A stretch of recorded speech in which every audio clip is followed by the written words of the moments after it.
제가 수년 전에 손봉호 박사님 강의를 들은 적이 있어요. 뭐라고 말씀하시냐면 기독교가 요즘에 주변화되고 있다 그렇게 말씀하시면서 마치 한복처럼 되고 있다 그렇게 말씀하셨어요. 무슨 얘기냐면 한복은 있어도 되고 없어도 되는 거예요. 뭐 있으면 좋고 없어도 불편하지 않은 그런 것이 되어버린 것이죠.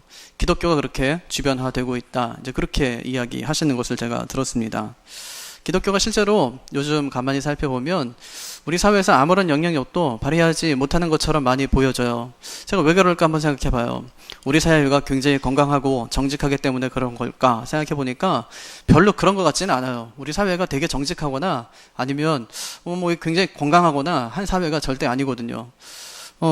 국제 투명성 기구에서 매년 국가별 그 부정도의 측정 그 평가를 합니다. 뭐 지수 평가하는데 우리나라가 183개국 중에서 43위에요, 43위. 뭐 OECD 국가 중에서 뭐 아주 뒤입니다. 그러니까 34개국 중에서 27위 정도 되니까 굉장히 뭐 하위권에 있다고 할 수 있는데 그 조사의 보고에 보니까 우리 공무원들이 굉장히 부정직하다 그렇게 나왔어요.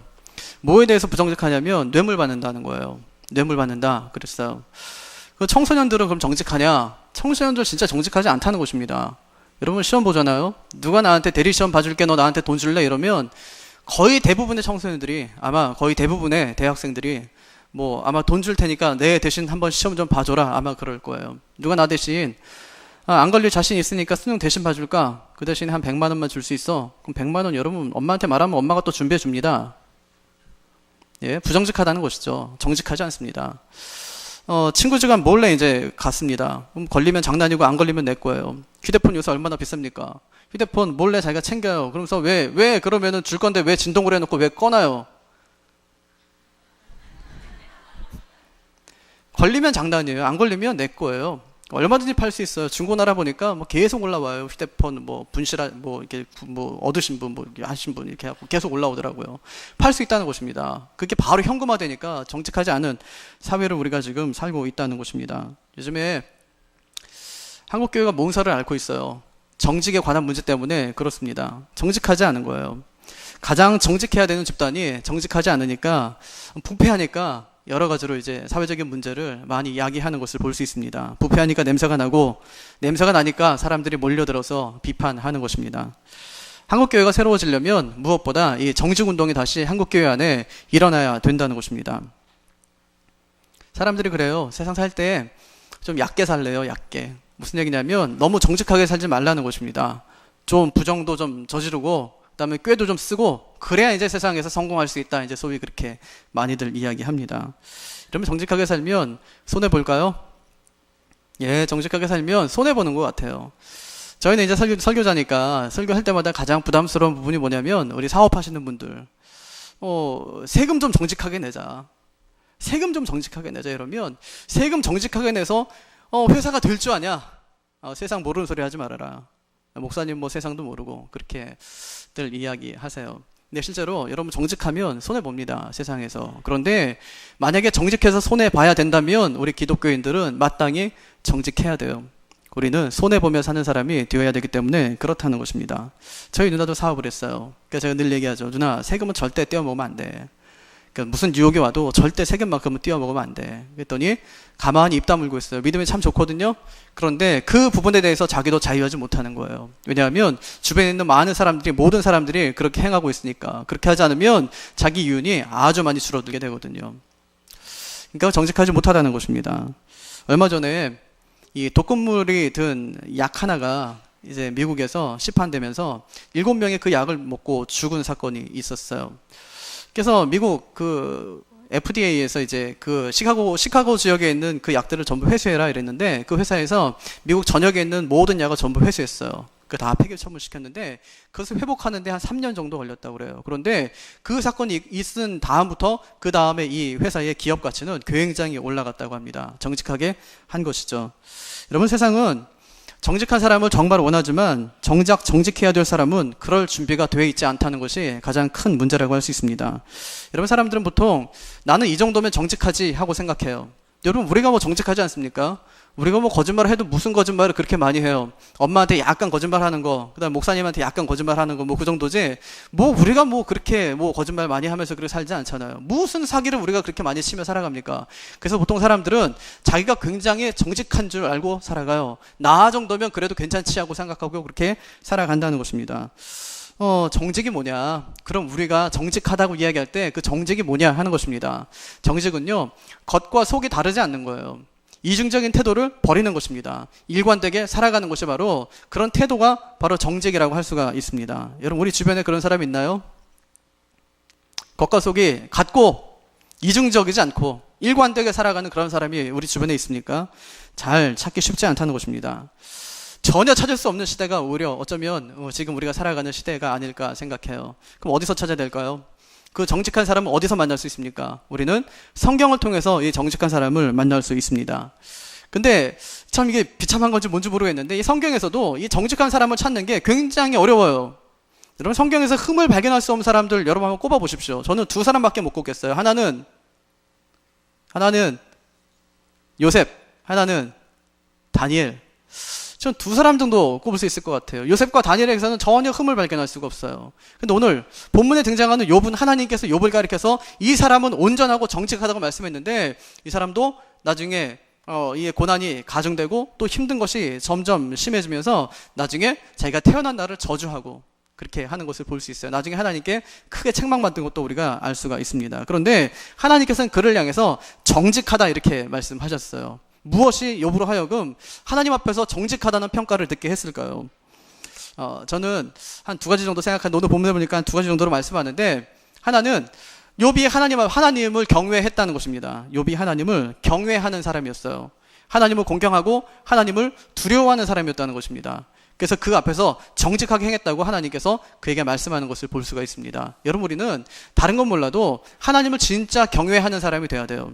하나님을 경외하는 사람은 하나님을 예배하는 사람입니다. 하나님을 예배하는 사람은 절대 하나님을 두려워하지 않을 수가 없어요. 하나님을 공경하지 않을 수가 없다는 것입니다. 그래서 우리도 욥처럼 진짜 하나님을 공경하는 그런 사람이 되어야 할 것입니다.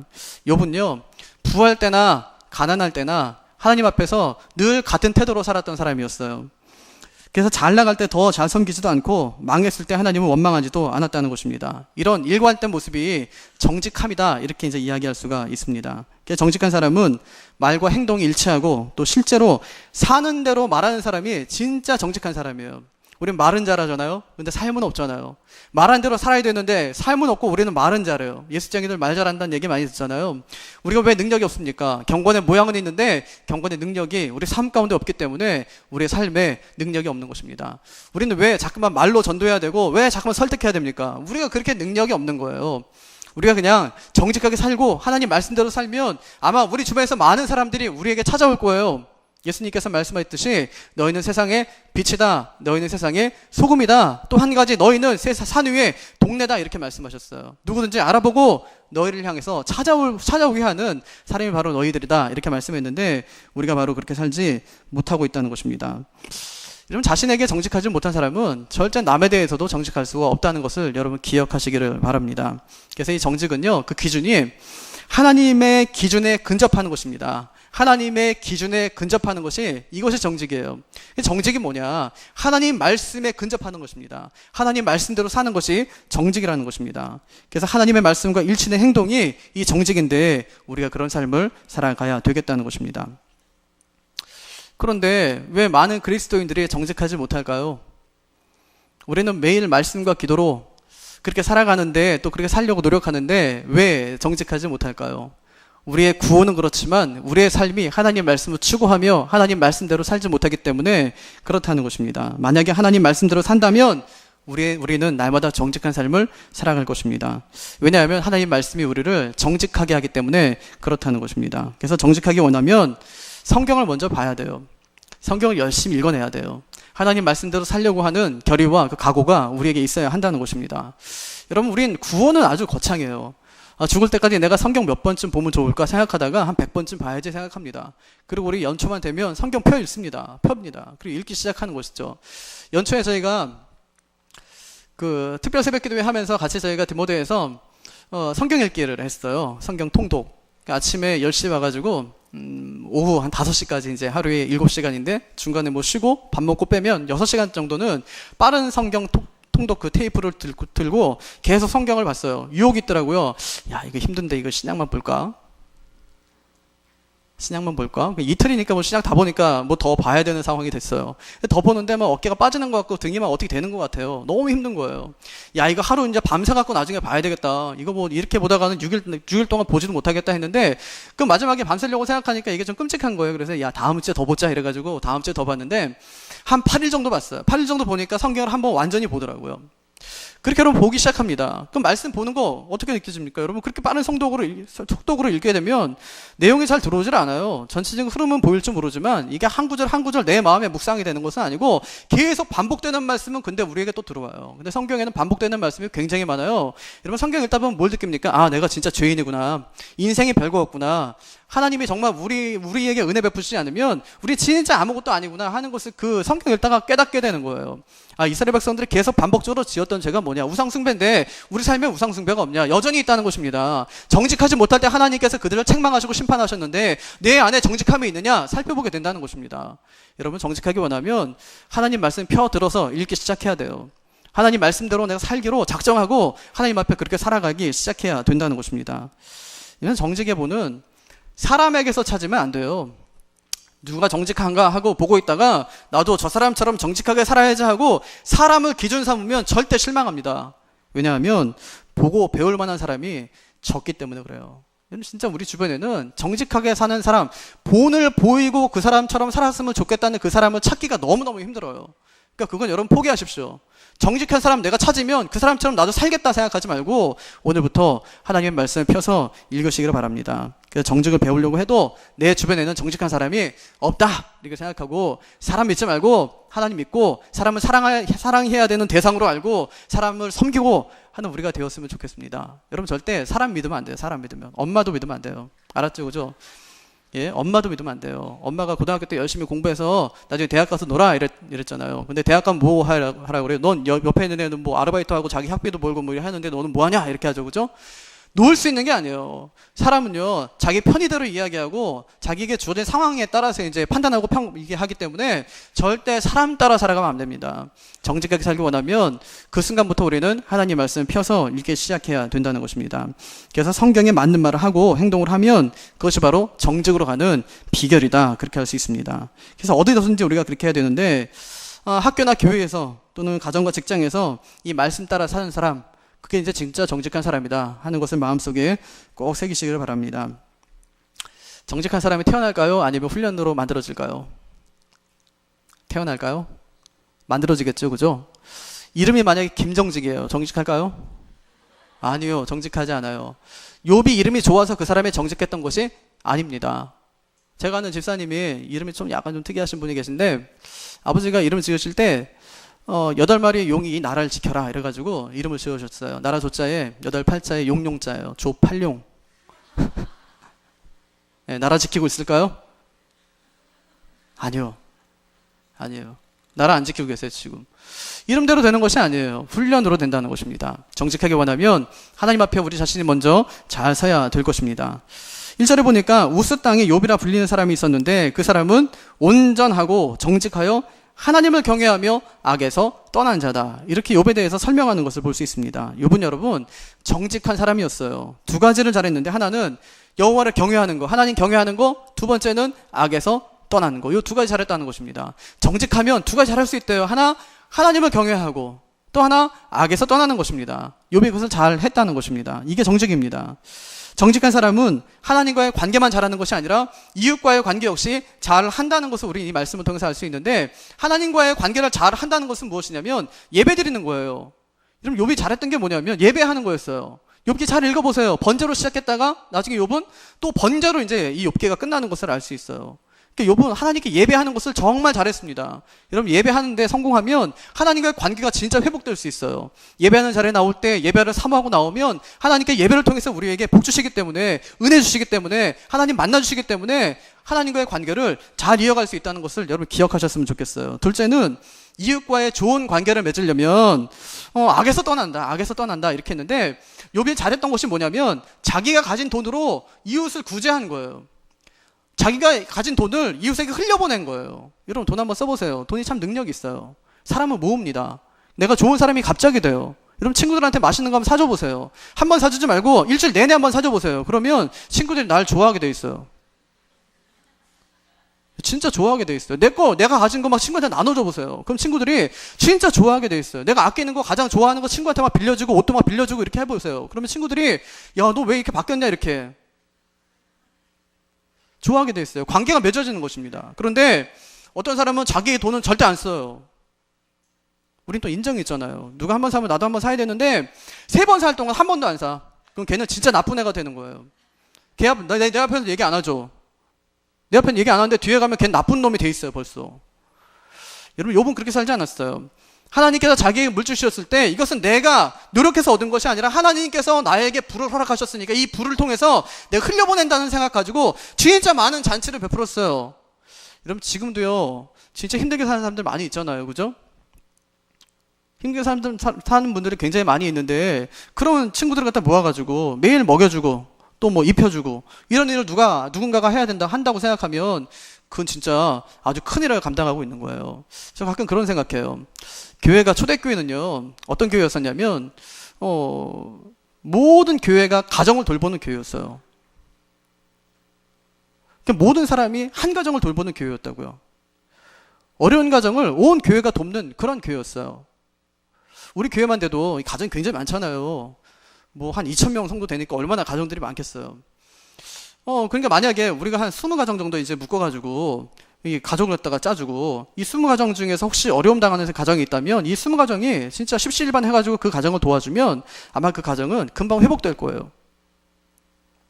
그렇죠. 그렇게 되겠죠. 만약에 내가 가진 물질도 나누고 내가 가진 뭐 실력도 나누고 재능도 나누고 그렇게 하면서 만약에 한 가정을 우리가 세워간다면 그 교회는 진짜 아름다운 교회가 될 거예요. 나도 교회 하면 나중에 그런 교회 해야 되겠다 생각했었는데 금방 포기했어요, 제가. 이게 가능한 게 아니구나, 이 땅에서. 이게 참 쉽지 않더라고요. 큰 집은 잘 사는데 작은 집이 굉장히 어렵게 사는데 큰 집이 작은 집을 안 돌봐요. 큰 집에는 전혀 빚이 없어요. 근데 작은 집은 이 카드비 때문에 미치는 거예요. 근데 큰 집에서 볼 때는 그 돈은 큰 돈이 아니고 작은 돈이에요. 작은 돈이면 갚아주면 좋은데 갚아주지 않아요. 지가 여태까지 그렇게 살았으니까 그렇게 된 거니까 지가 알아서 하라 그래, 이렇게 되는 거죠. 결혼하기 전에는 형제였는데 결혼하고 나니까 남남 되더라고요. 결혼하기 전까지 네 옷이 내 옷이고 내 돈이 네 돈이었는데 결혼하고 나니까 네 돈은 네 돈이고 내 돈은 내 돈이고 내 옷은 내 옷이고 네 옷은 네 옷이고 니네 교회 내 교회, 니네 집 내 집, 이게 생기더라고요. 가족이 아닌 거예요. 그러니까 누가 가족인가 봤더니 우리 집에서 함께 사는 그 사람이 가족이더라고요. 전요, 사촌 형들은 1년에 한 2번 만납니다, 명절 때. 근데 여러분은 제가 일주일에 1번 또는 2번, 어떤 친구는 뭐 3번, 4번도 만나요. 사촌 형보다 훨씬 더 가까워요. 여러분의 기도 제목은 알겠는데 사촌 형 기도 제목은 뭔지 모르겠어요. 가족이 아니라는 것이죠. 진짜 가족은 무엇입니까? 하나 되는 것입니다. 하나님 안에 하나 되는 것입니다. 하나님께서 우리를 그렇게 가족으로 하나님께서 부르셨다는 거예요. 그러면 우리 가족 안에는 그래도 정직하게 살아야죠. 가족한테는 적어도 속이지 말아야죠. 근데 우리는 가족한테 사기치며 그렇게 살아가요. 가족한테 늘 거짓말하며 살아가는 거예요. 저는 교회에 문제가 왜 생기나 봤더니 밖에서 막 문제가 생기나, 이게 밖에서 문제 있는 사람들이 들어와서, 아니면 밖에서 예수 안 믿는 사람들이, 불신자들이 들어와서 교회에 문제를 일으키나 봤더니 그게 아니고 쥐들끼리 싸워. 너 잘났네, 나 잘났네 이러면서, 네가 잘했네, 내가 못했네 이러면서 그러고 싸우는 거예요. 그래서 어떤 교회는 지하에서는 어떤 사람들 예배드리고 2층에서 어떤 사람들 예배드리고 서로 뭐라고 하냐면, 잘못했습니다 하나님, 이게 아니고 저 사람들을 하나님 회개하게 해주세요 이러면서 기도하고 있더라고요. 은혜가 안 돼요. 정직하지 않은 거죠. 그 모습이 내 모습인데. 여러분, 한국 교회가 지금 썩었습니다. 지금 얼마나 막 비판 많이 받습니까? 근데 우리가 우리 안에서 계속 썩었다고 그러는 거예요. 야, 한국 교회 진짜 뭐 갈 때까지 갔구나. 그래서 야, 이러다 큰일 나겠다 이러면서 회개는 안 해요. 이게 뭐 남의 집 얘기, 그 교회 얘기고 그 교회 목사님 얘기고 다 그렇게 생각해요. 정직하지 않은 거죠. 그것이 내 문제라는 것입니다. 우리 식구 문제고 우리 가족 문제라는 것입니다. 하나님 나라 가족의 문제예요. 어떻게 하면 될까요? 정직운동을 시작하는 거예요. 하나님 앞에서 바로 살겠다고 우리가 먼저 회개하면서 하나님 앞에 무릎 꿇기 시작하는 것입니다. 근데 그것은 하지 않아요. 전혀 문제에 도움이 되지 않는 그런 일들을 지금 우리가 행하고 있다는 것을 여러분 기억하시기를 바랍니다. 왜 옛말에 그런 말 있죠? 누워서 침 뱉는 거예요. 우리 그러고 있어요. 여러분, 그래서 우리가 정직하려면 제일 처음에 해야 될 일이 있어요. 그게 뭐냐면 로드십을 인정하는 거예요. 주 되심, 로드십을 인정하는 것입니다. 이것이 여러분 굉장히 중요합니다. 로드십이 분명해야 정직하게 살아야 될 이유가 분명해지기 때문에 그렇다는 것입니다. 여러분, 이 욥은 로드십이 굉장히 분명한 사람이었어요. 그거 어떻게 알 수 있냐면 그가 하나님 앞에 예배드린 것을 보면 알 수 있어요. 욥에게는 아들도 많고 딸도 많았어요. 아들 7명, 딸이 3명, 10명의 자녀가 있었습니다. 사람들에게는 굉장히 욥이 존경받는 부자가 되었어요. 여러분, 부자가 되는 것은 할 수 있어요. 그런데 존경받는 부자가 되는 것은 굉장히 어렵다는 것을 여러분 기억하십시오. 부자 될 수 있어요.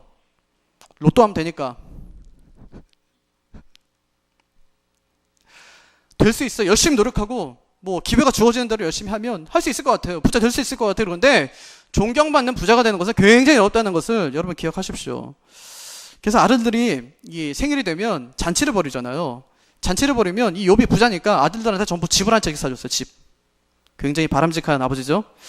집을 한 채씩 전부 사줬어요. 그래갖고 이제 그 잔치를 생일만 되면 잔치를 하는데 누이들을 전부 불러요. 식구도 불러요. 친구도 불러요. 잔치를 막 하는 거예요. 잔치하고 나면 잔치에는 꼭 뭐가 끼죠? 술. 그죠? 포도주. 이런 거 끼잖아요. 그죠? 실수할 수 있습니까? 없습니까? 있습니다. 그러니까 처음에 우리 선교사님들이 들어와서 우리나라에 들어와서 우리나라 사람들이 술 마시는 거 보니까 이 문화가 대단해요. 왜냐하면 이 말술 마신다고 그러고 자랑해. 이거 술 많이 마신다는 거 자랑해요. 많이 들어봤죠? 그죠? 넌 주량이 얼마큼 돼요? 그 왜 물어봐 그거를? 주량이 얼마큼 되냐고 꼭 물어보잖아. 주량이 얼마큼 돼요? 2병 마신다고 그러면 굉장히 뭐 세다고 이렇게 얘기하고 자기는 4병 마셔. 그치? 실수할 수 있단 말이에요. 그러니까 이 잔치, 결혼 예식이 다 끝나고 나면 항상 욥이 했던 것은 뭐냐면 자녀들을 자기 집으로 부르는 거예요. 그래서 불러서 하나님 앞에 번제를 드렸다고 그랬어요. 혹시나 모를 죄악 가운데 빠져서 하나님 앞에 심판받을까 두려워서 하나님 앞에 그렇게 예배했던 사람이었어요. 그러니까 욥은 자기의 돈만 나눈 사람이 아니에요. 자식 그냥 낳아놓고 자식한테 돈 많이 주면서 이 세상에 떵떵거리며 잘 살아라, 남부럽지 않게 살아라, 아빠 돈 많다 이러면서 돈만 준 사람이 아니라 영적인 보호자가 되었다는 것입니다. 영적인 보호자. 뒤에서 그 자녀를 위해서 늘 기도했던 아버지라는 거예요. 하나님 앞에 늘 예배했던 아버지라는 것입니다. 자녀의 영적인 관리까지 그 아버지가 책임지고 잘 감당했던 사람임을 알 수 있어요. 왜 예배합니까? 여러분, 오늘 왜 예배하러 오셨습니까? 왜요? 왜 오셨어요? 하나님께 왜 예배해야 됩니까? 하나님이 어떤 분입니까, 여러분에게? 이 욥은 그 주대심, 로드십을 가지고 하나님 앞에 온전히 경배했던 사람이에요. 하나님께서 나를 지으신 분이고 나의 구원자가 되신다는 것을 욥이 인정했다는 것입니다. 그래서 우리가 여러분 예배를 잘 한다는 것은 하나님을 하나님으로 인정해 드리는 거예요. 하나님이 나의 구원자임을 인정해 드리는 것입니다. 그것이 예배예요. 예배는 하나님께서 보실 때에 가장 영광스러운 거예요. 예배만큼 영광스러운 게 없고 가장 긴급한 거예요. 이것보다 더 급한 일이 없어요. 그리고 가장 중요한 거예요. 이것보다 더 중요한 일이 없다는 것입니다. 그래서 주일은 우리가 만사 다 제쳐놓고 하나님께 예배하는 거예요. 왜냐하면 이것이 가장 중요하고 가장 긴급하고 가장 영광스럽기 때문에 우리 예배한다는 것입니다. 욥이 그걸 했어요. 하나님께서 그것을 보시고 욥을 정직하다고 말씀하셨어요. 그는 정직하여 나를 경외하였다 이렇게 말씀하셨어요. 정직하기 원하면 하나님께 먼저 예배자로서는 여러분이 되시기를 바랍니다. 진짜 예배자다운 예배자가 되셨으면 좋겠어요. 어떤 사람이 진짜 예배자입니까? 내 마음의 중심을 하나님께 올려드리는 사람이에요. 어떤 마음 갖고 오셨어요? 저는 예배 드릴 때 항상 그런 마음 갖고 예배 드려요.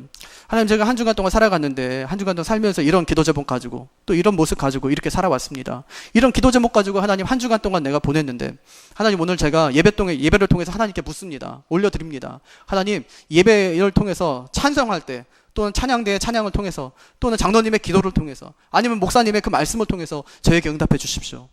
듣는 거예요. 한 주간 동안의 나의 삶을 하나님께 올려드리면서 하나님 말씀과 음성을 듣는 것입니다. 그게 예배예요. 그러니까 어떻게 집중하지 않을 수 있어요?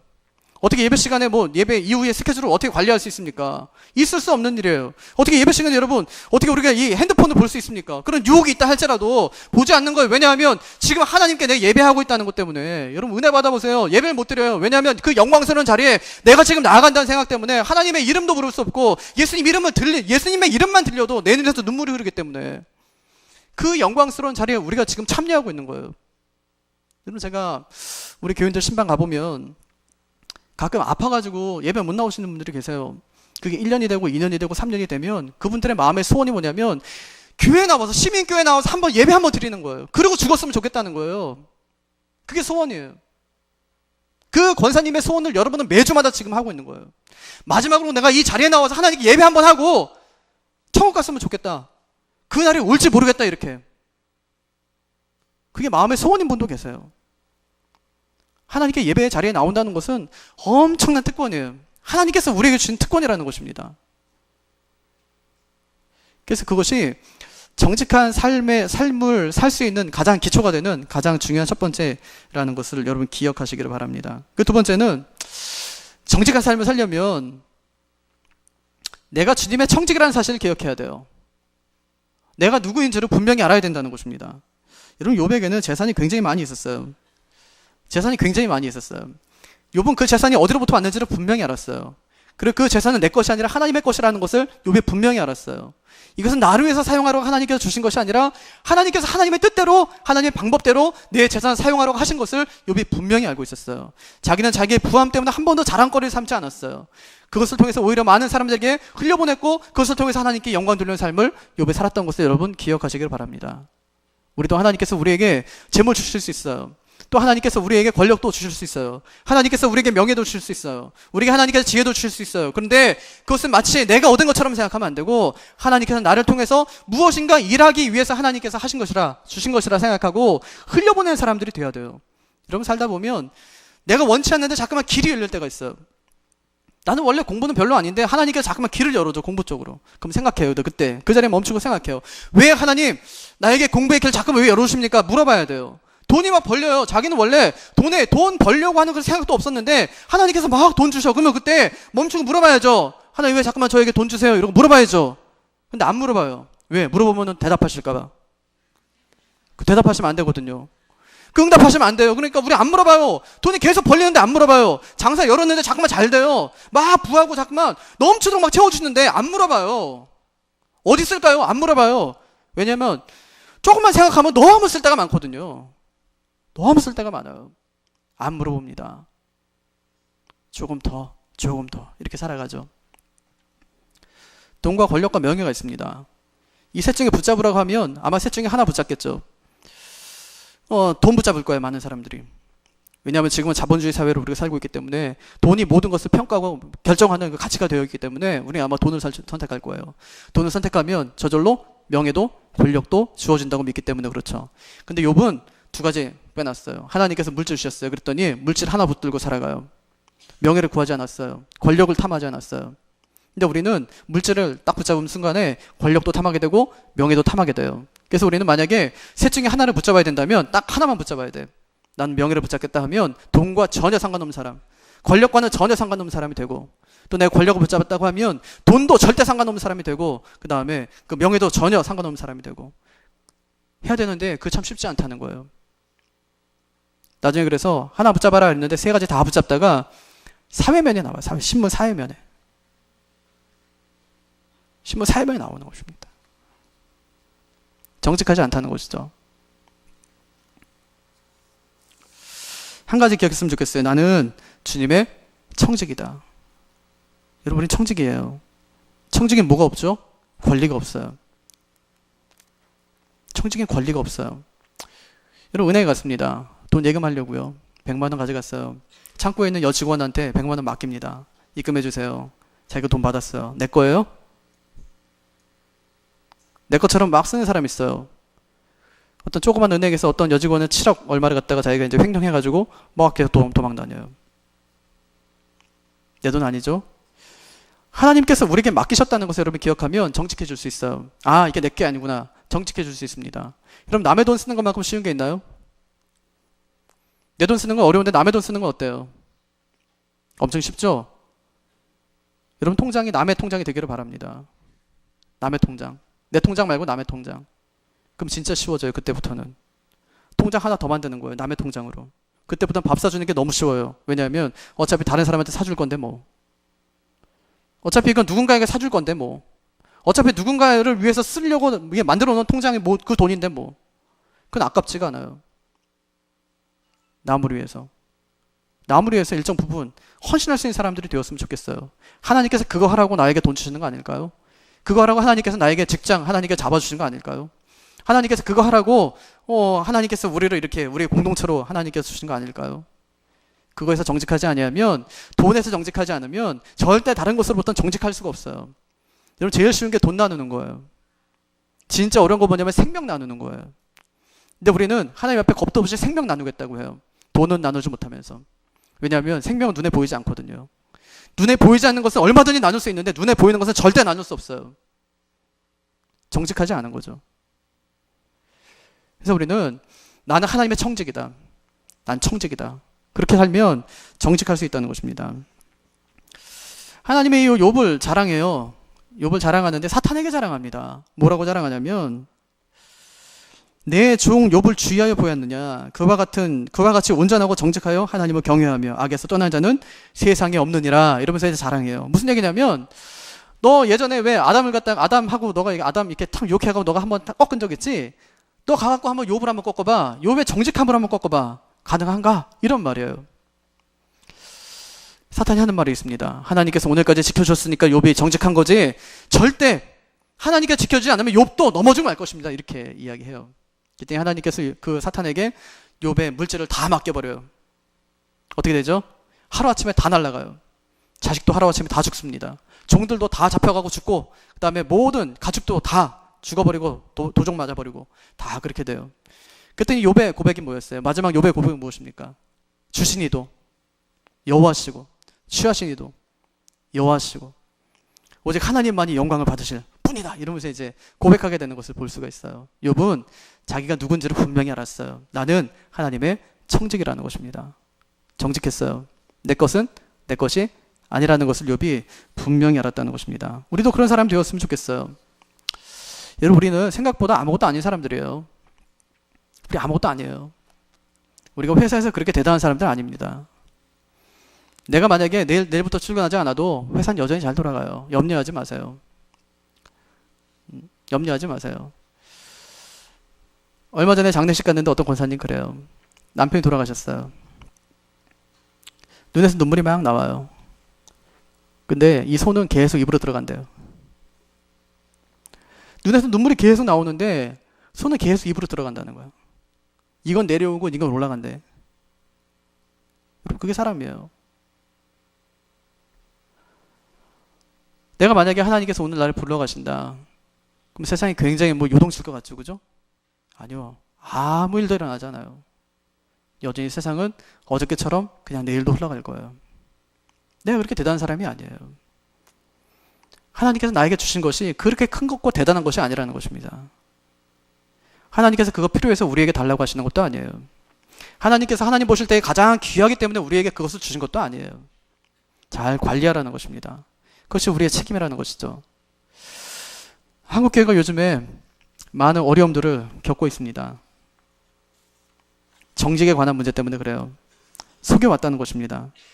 근데 우리는 함께 욕할 위치에 있지 않다는 것을 여러분 꼭 기억하시기를 바랍니다. 함께 부끄러워하고 진짜 죄를 뒤집어 쓰고라도 하나님 앞에 회개해야 되는 것이 바로 우리들이라는 것을 기억했으면 좋겠어요. 그래서 우리도 진짜 물질에서 한번 정직해보고, 회사에서 한번 정직해보고, 또 학교에서 학업에 있어서 한번 정직해보고, 또 진짜 나로부터 정직하고 하나님께 정직한 삶을 살아서 욥처럼 하나님 앞에 인정받고 하나님 앞에 쓰임받을 수 있는 우리 친구들 다 되었으면 좋겠습니다. 그래서 마지막에 진짜 이 정직한 사람을 세상에서 보겠냐 이렇게 말할 때 서울식민교회 가봐라, 한 2명은 있다. 그 2명은 있다. 그게 여러분이 되기를 바랍니다. 그러려면 이 두 가지 질문에 대해서 우리가 대답할 수 있어야 돼요. 내 삶의 주인은 누군가? 두 번째는 나는 누구의 종인가? 내 삶의 주인이 예수 그리스도시고 내가 하나님의 종이라는 사실만 분명하면 진짜 정직한 삶을 시작할 수 있어요. 이런 정직 운동이 우리 안에서 펼쳐지게 되기를 바랍니다.